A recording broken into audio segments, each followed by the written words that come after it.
जय हिंद मित्रों। जैसे कि हम गोदान उपन्यास श्रृंखलाबद्ध चला रहे हैं और देखा था आपने पिछली कड़ी में कि किस प्रकार जो ओंकारनाथ के अंदर राष्ट्र का भाव था, देशभक्ति का भाव था। वो कभी भी पैसे से समझौता नहीं करते थे। जो न्याय की बातें होती थी उसी को स्पष्ट करते, यानी अन्याय के विरुद्ध ही लिखते थे। लेकिन एक समय था कि इसमें आपको देखने को मिला ओंकारनाथ जब राय साहब के नीचे यानी उनके पैसों के तले दब गए, तो इससे ये लगा कि परिस्थितियाँ कभी कभी इंसान को झुका देती, मजबूर कर देती हैं कि वो जिस राह से चल रहा उस राह से विचलित हो।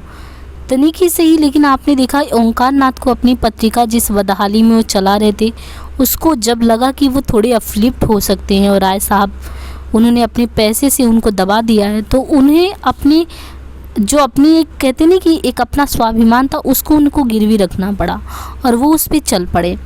इसके अलावा आप देखिए कि समानांतर कथा है, तो कुछ देर कहानी आप शहरी चलती है, फिर ग्रामीण पृष्ठभूमि, फिर ग्रामीण, फिर शहरी।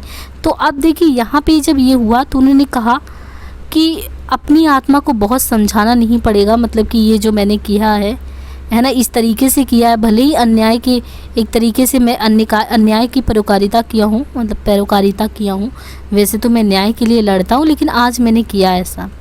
अच्छा, इसके बाद जस्ट कहानी आप देखिए कि तुरंत ही ग्रामीण पृष्ठभूमि वाली कहानी की शुरुआत हो जाती है। हुआ क्या था, आपने देखा था कि कहानी जब समाप्त हुई थी ग्रामीण वाली, तो उसमें ये हुआ था कि पंच जो थे, मतलब आप देखेंगे कि वो राय साहब को तो ऐसे भी बहुत कष्ट हुआ था कि पैसे इन लोगों ने वसूल लिए और वसूल के खा लिए और मुझे दिया भी नहीं।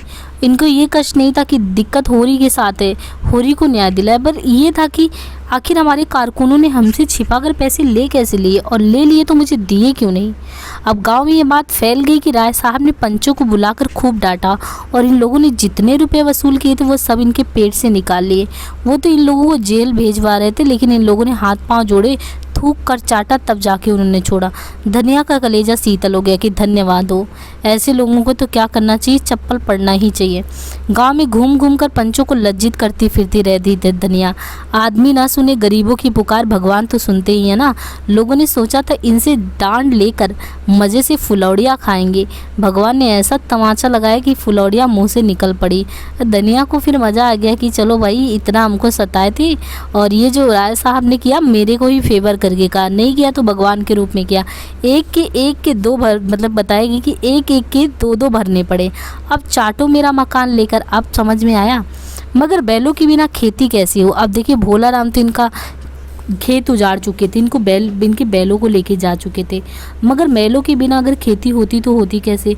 गांव में बुआई शुरू हो गई थी। कार्तिक के महीने में किसान के बैल मर जाए तो उसके दोनों हाथ समझिए कट जाते हैं। किसान के लिए ये होता है कि कार्तिक के महीने में अगर एक बैल की बात की तो बैल अगर मर जाता है उसके दोनों हाथ जैसे कट जाते। होरी के दोनों हाथ कट गए थे और सब लोगों के खेतों में हल चल रहे थे, बीज डाले जा रहे थे। कहीं कहीं तो गीत के ताने सुनाई देते थे। होरी के खेत किसी अनाथ अबला के घर की भांति सूना पड़ा था। पुनिया के पास भी गोई थी, शोभा के पास भी गोई थी, मगर उन्हें अपने खेतों की बुआई से कहाँ फुर्सत कि वो होरी की बुआई कर दे। होरी दिन भर इधर उधर मारा फिरता था, कहीं इनके खेत में कहीं उनके खेत में वो जा बैठता कि बुआई करने को मिल जाए, इस तरह कुछ अनाज मिल जाए। धनिया, रूपा, सोना सभी दूसरों की बुआई में लगे रहते। जब तक बुआई रही पेट की रोटियां मिलती गई।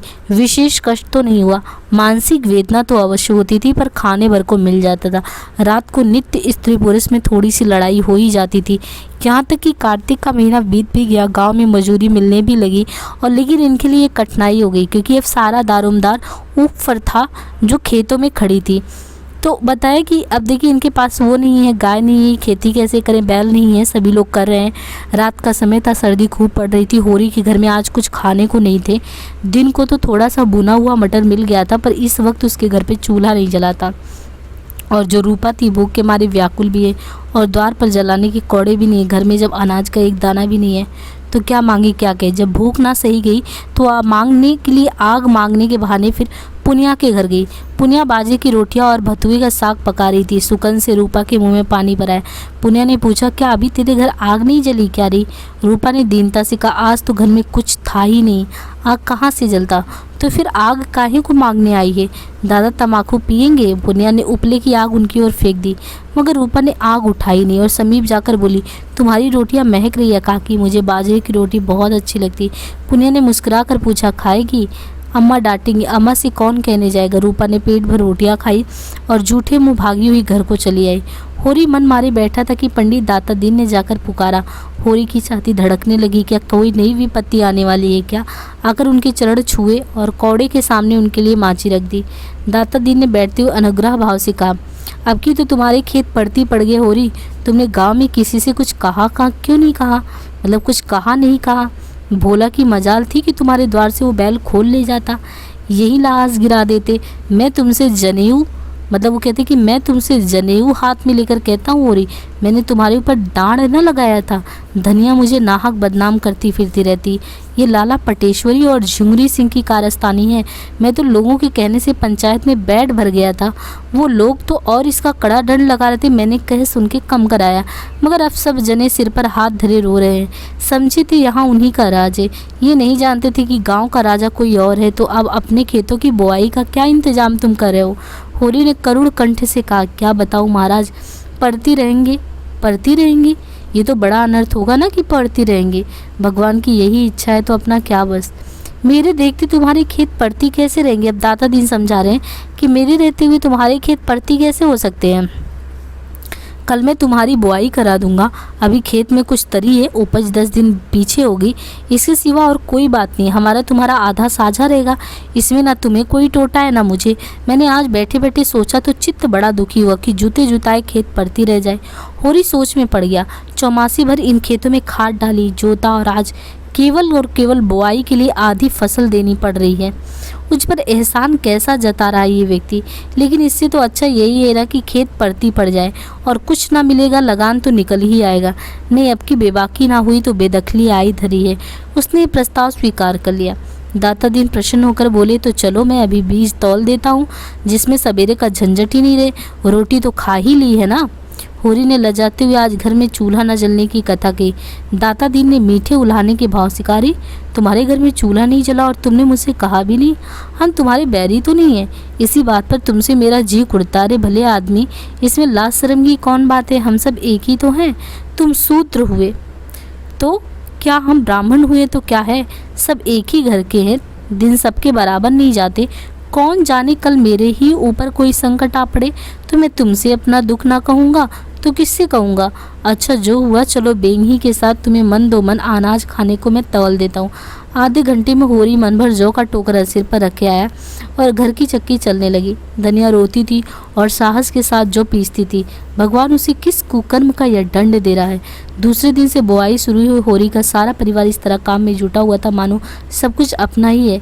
कई दिन के बाद सिंचाई भी इसी तरह हुई। दाता दीन को सेत मेत के मजूर मिल गए। अब कभी कभी उनका लड़का माता दीन भी घर में आने लगा। जवान आदमी था, बड़ा रसिक और बातचीत का मीठा था। दाता दीन जो कुछ छीन झपट कर लाते थे वह उसे भांग भूटी में उड़ाता था। एक चमारिन से उसकी आसनाई हो गई थी, इसलिए अभी तक ब्याह नहीं हुआ था। वो रहती थी पर सारा गांव ये रहस्य जानते हुए भी कुछ नहीं बोल सकता था। हमारा धर्म है, हमारा भोजन पवित्र है, फिर हमारे धर्म पर कोई आँच नहीं आ सकता।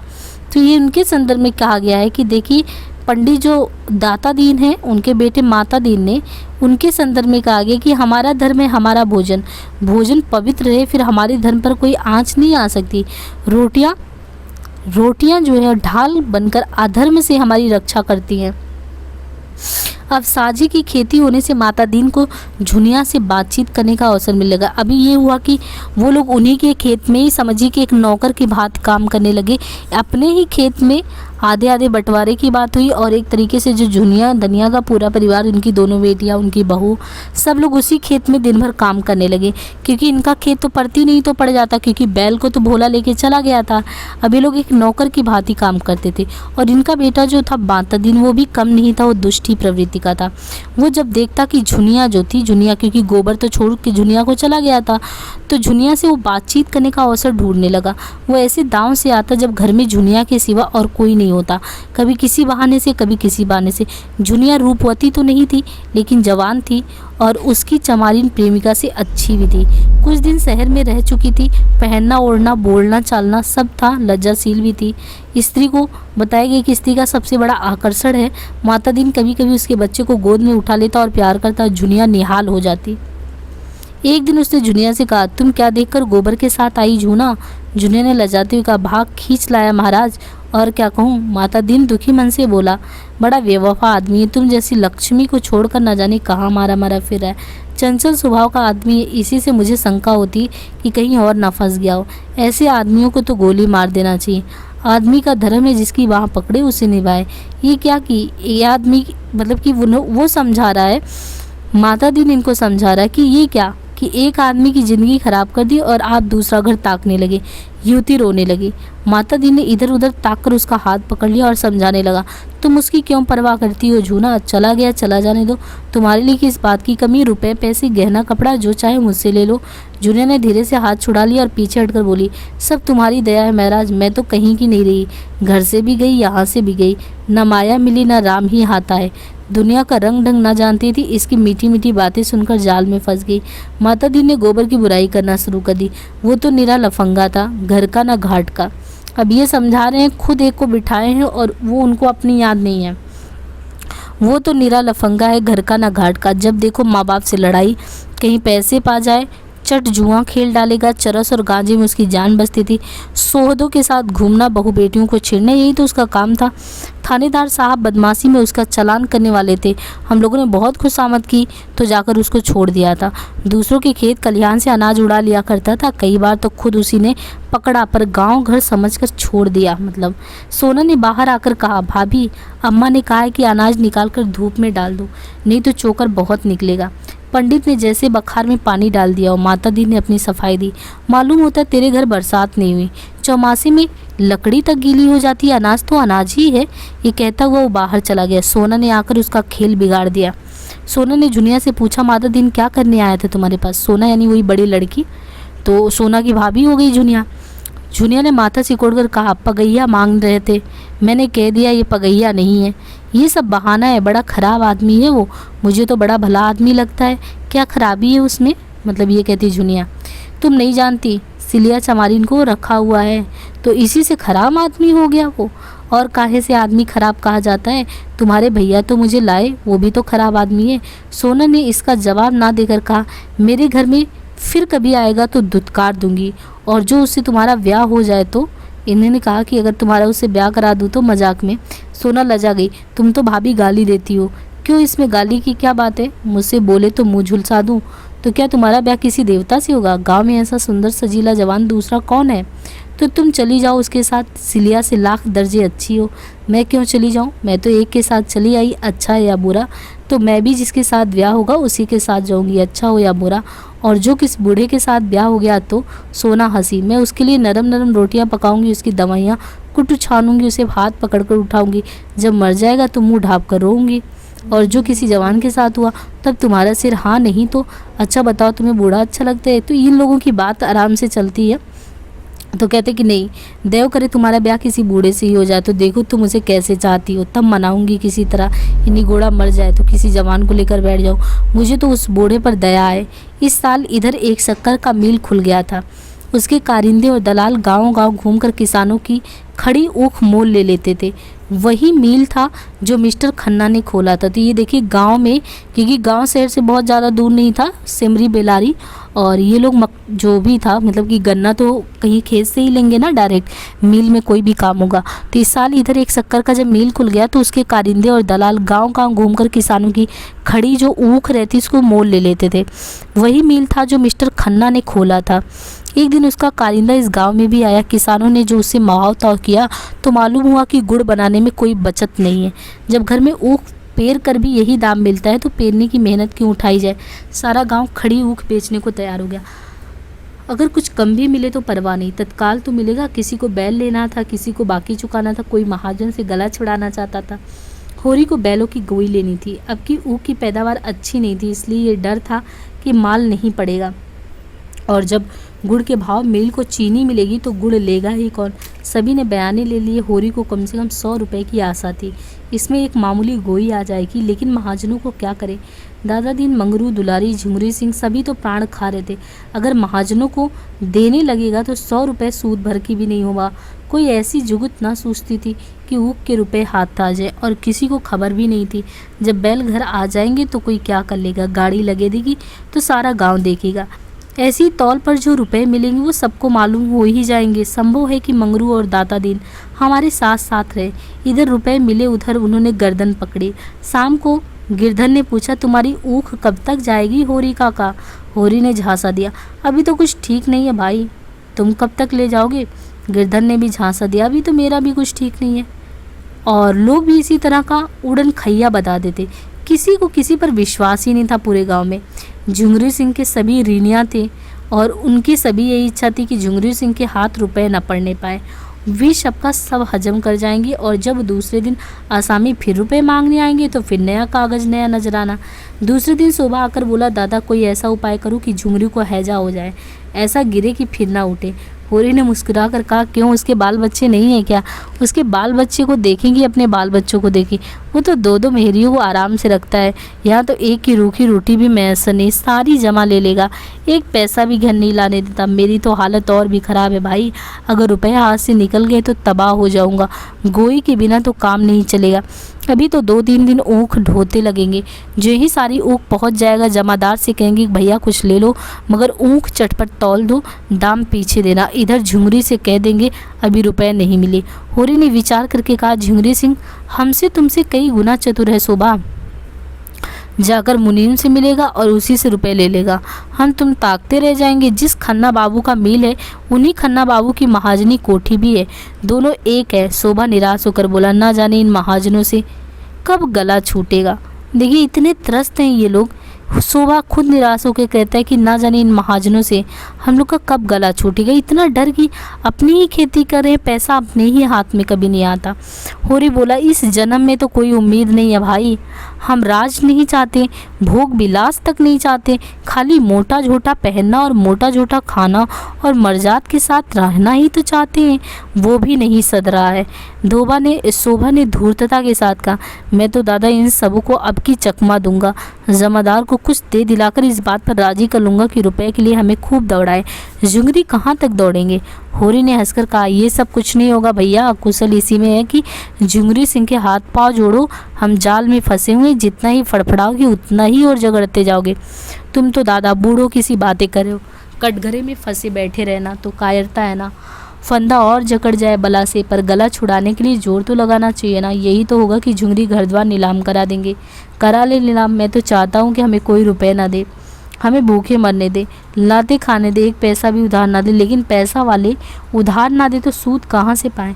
एक हमारे ऊपर दावा करते हैं तो दूसरा हमें कुछ सूद पर रुपए उधार देकर अपने जाल में फंसा लेते। मैं तो उसी दिन रुपए लेने जाऊँगा जिस दिन झुमरी कहीं चला जाएगा। होरी का मन भी विचलित हुआ। हाँ ये बात ठीक है, ऊख तुलवा देंगे, रुपए दांव घात देकर ले आएंगे, बस यही चाल चलो। दूसरे दिन प्रातःकाल गांव के कई आदमियों ने ऊख काटनी शुरू की। होरी भी अपने खेत में जो है गड़ासा लेकर पहुंचा। उधर से शोभा भी उसकी मदद को आ गया। पुनिया, झुनिया, धनिया, सोना सभी खेत में जा पहुंचे। कोई ऊख काट रहा है, कोई छिलता है, कोई पुले बांधता है। महाजनों ने जो ऊखे काटते देखी तो पेट में उनके चूहे दौड़ पड़े। एक तरफ से दुलारी दौड़ी, दूसरी तरफ से मंगरू, तीसरी ओर से माता दीन और पटेश्वरी और झुंगरी। ये सब के सब है ना एक नंबर के, ये सब हैं पैसे से मोटे आदमी। पर देखिए इनको देखा नहीं जाता कि पैसे के लिए सब दौड़ पड़े। दूसरी हाथ पाँव में मोटे मोटे चांदी के कड़े, दुलारी जो थी हाथ पाँव में मोटे मोटे चांदी के कड़े पहने, कानों में सोने के झुमके, आँख में काजल लगाए, बूढ़ी यौन को रंग लगाए आकर बोली, पहले मेरे रुपए दे दो तब वो काटने दूंगी। मैं जितना ही गम खाती हूँ उतना ही तुम शेर होते हो। 2 साल से एक धेला सूद नहीं दिया, 50 तो मेरे सूद के होते ही है ना। होरी ने घिघिया कर कहा, भाभी ऊख काट लेने दो, इनके रुपए मिलते हैं तो जितना हो सकेगा तुमको भी दे दूंगा। न गांव जोड़कर भागा जाता हूँ, न इतनी जल्दी मौत आ रही है। खेत में खड़ी ऊख तो रुपए नहीं देगी। दुलारी ने उसके हाथ से गड़ासा छीनकर कहा, नीयत इतनी ख़राब हो गई तुम लोगों की, तभी तो बरकत नहीं होती है। क्या बोल रही है? नीयत इतनी ख़राब हो गई तुम लोगों की कि तभी तो बरकत नहीं होती। आज 5 साल हुए होरी ने दुलारी से 30 रुपये लिए थे, 3 साल में उसके 300 रुपये हो गए, यानी 30 रुपया 3 साल में 300 रुपया हो गया। तब स्टाम्प लिखा गया, 2 साल में उस पर 50 रुपये सूद भी चढ़ गए, यानी कोई 300 ले रहा, 300 उसका ये हो रहा, प्लस आप मान के चलो कि 50 रुपये हो जा रहे, कितना हो गया। होरी बोला सहुआइन, नीयत तो मेरी कभी ख़राब नहीं थी और भगवान चाहेंगे तो पाई पाई चुका दूंगा। हाँ, आजकल तंग हो गया हूँ, जो चाहे वो कह लो। सहुआइन को जाते देर नहीं हुई कि मंगरू साह आ गए। अब एक एक करके आ रहे, काला रंग तोन, कमर के नीचे लटकती हुई 2 बड़े बड़े दांत सामने जैसे काट खाने को निकले हुए, सिर पर टोपी, गले में चादर। उम्र अभी 50 से ज़्यादा नहीं, पर लाठी के सहारे चलने लगे। गठिया का मरज हो गया था, खांसी भी आती थी। लाठी टेक कर खड़े हो गए और होरी को डांट बताई, पहले हमारे रुपए दे दो होरी, तब वो काटना। हमने रुपए उधार दिए थे, खैरात नहीं थे। 3 साल हो गए, ना सूद दिया ना ब्याज दिया। तुम मेरे रुपए हजम कर जाओगे, मैं तुम्हारे मुद्दे से भी वसूल कर लूँगा। तो मुदेर से शोभा मस्कराता बोला, तब काहे को घबराते हो साजी, इनके मुदेर ही से वसूल लेना ना, नहीं 1-2 साल के आगे पीछे दोनों ही सरग में पहुँचोगे, वहीं भगवान के सामने अपना हिसाब चुका लेना। मंगरू ने शोभा को बहुत बुरा भला कहा, जमा मार, बेईमान इत्यादि। लेने की बेरे तो दुम हिलाते हो, जब देने की बारी आती तो गुर्राते हो। घर बिकवा लूँगा, बैल बांधिए नीलाम करा लूँगा। शोभा ने फिर छेड़ा, अच्छा ईमान से बताओ सा, कितने रुपए दिए थे जिसके अब 300 रुपये हो गए? जब तुम साल के साल 2 साल सूद नहीं दोगे तो आपने आप ही बढ़ेंगे ना। पहले कितने रुपए दिए थे तुमने? 50 ही तो, कितने दिन दिए? और 5-6 साल हुए होंगे जब तुमने पैसे नहीं चुकाए। 10 साल हो गए, पूरे 11 हो गया। 50 रुपये के 300 रुपये लेते हो, तुम्हें ज़रा भी शर्म नहीं आती? शर्म कैसी, रुपए दिए खैरात मांग थोड़ी रहे। होरी ने इन्हें भी चिरौरी विनती करके विदा किया। दाता दीन ने होरी के साझे में खेती की थी, बीज देकर आधी फसल ले लेंगे। इस वक्त कुछ छेड़छाड़ करना नीति विरुद्ध था। झिंगुरी सिंह ने मिल के मैनेजर से पहले ही सब कुछ कह सुन रखा था। उनके प्यादे गाड़ियों पर ऊख लदवाकर नाव पर पहुंचा रहे थे। नदी गांव से आधा मील पर था। एक गाड़ी दिन भर 7-8 चक्कर कर लेती थी और नाव एक खेवे में 50 गाड़ियों का बोझ लेता, मतलब कि लाद के जाता था।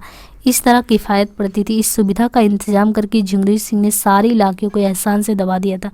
तौल शुरू होते ही झिंगुरी सिंह ने मील के फाटक पर आसन जमा लिया। हर एक की ओख तौलाते थे, दाम का पुर्जा लेते थे, खांचा मतलब कि खांचा भर के रुपये वसूल करते थे और अपना पावना काट कर आसामी को दे देते थे। आसामी कितना ही रोए चीखे, किसी को ना सुनते थे। मालिक का यही हुक्म था कि उनका क्या बस। होरी को 120 रुपये मिले, उसमें से झिंगुरी सिंह ने अपने पूरे रुपए सूद समेत काट कर कोई 50 रुपये होरी के हवाले किए। होरी ने रुपए की ओर उदासीन भाव से देखकर कहा, ये लेकर मैं क्या करूँगा ठाकुर, ये भी तुम्हें ही ले लो, मेरे लिए मजूरी बहुत मिलेगी। तभी कहानी उसको कंटिन्यू किए करेंगे। देखिए, एक गन्ना के खेत से काटने के लिए उसको कितना ज़्यादा कि कितने महाजन चक्कर लगा के उसके सारे पैसे, और 30 रुपये के 300 सूद हो जाते थे। इसलिए ये जो ब्याज वाला दुष्चक्र होता था, इससे कभी किसान पार ही नहीं पा पाता था। बाकी नेक्स्ट वीडियो में रहेगा। धन्यवाद।